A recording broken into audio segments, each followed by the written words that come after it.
Salut, le fameux salut. Alors, tout de suite après, tu vas voir une petite vidéo de Radio-Canada sur quoi je suis tombé ce matin par rapport effectivement à la pénurie de main-d'œuvre qui sévit ici au Québec, qui est relativement grave, et du coup le contrepoids avec ce discours de Monsieur Legault et de la CAQ par rapport en fait à l'immigration, et comme quoi l'immigration serait responsable de la crise économique ici, ce qui n'est absolument pas le cas.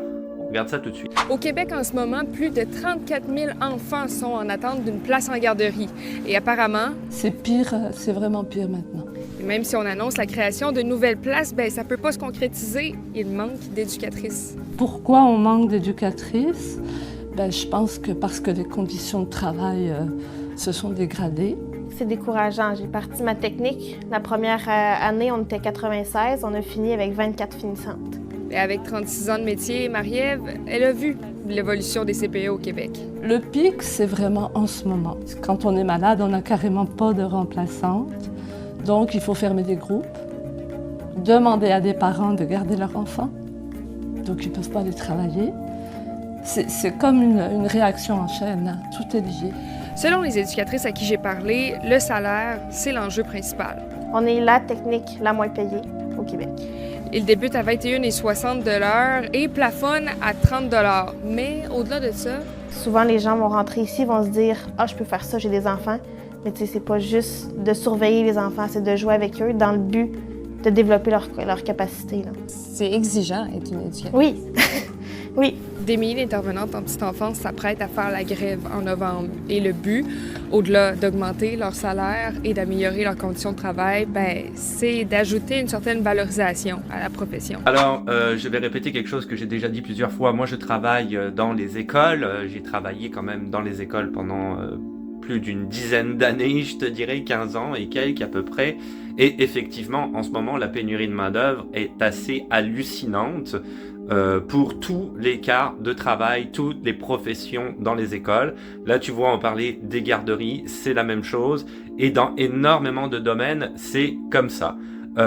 Malheureusement, Monsieur Legault a décidé que l'immigration était responsable de ça parce que ça mettait trop de poids sur le système. Le fait est que, en fait, on manque de personnel.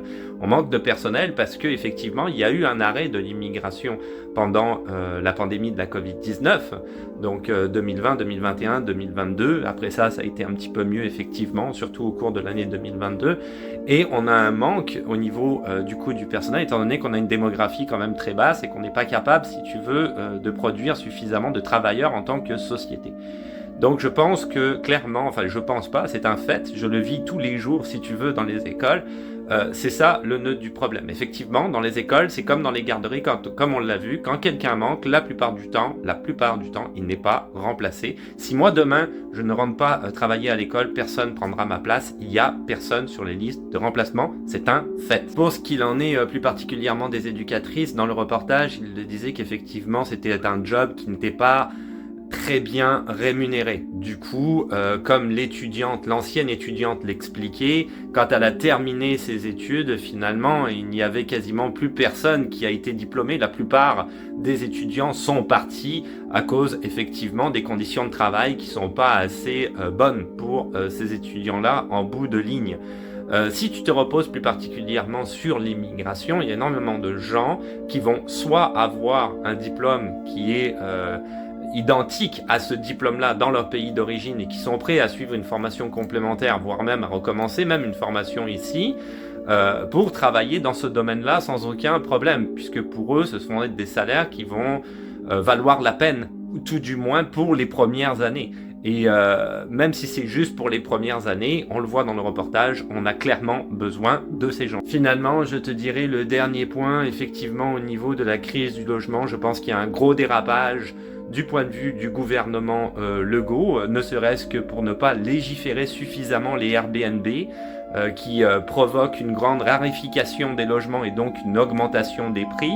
Alors, c'est certain que là-dessus, il faudrait faire un effort. Peut-être qu'au niveau de la gentrification des quartiers, c'est pas nécessairement possible, même si c'est un petit peu de la faute des gouvernements qui ont favorisé une augmentation des PVT, j'en parle souvent à partir de l'année 2018, puisque c'était une belle manne financière. Malheureusement, dans les PVT, c'est majoritairement des francophones qui s'établissent au Québec.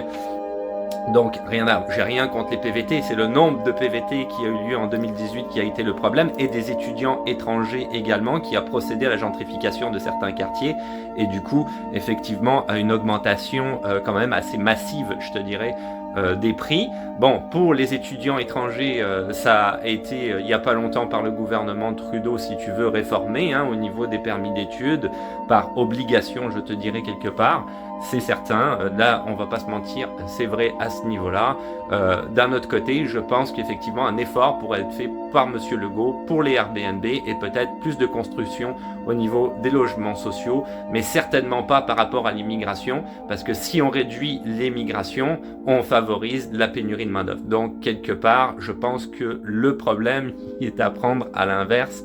Pas limiter l'immigration, mais en fait essayer de résoudre les véritables problèmes qu'on a dans la société, comme par exemple les hôpitaux, le système de santé, qui sont des problèmes qui sont là depuis bien avant que je sois arrivé au Canada, et je suis arrivé en 2003.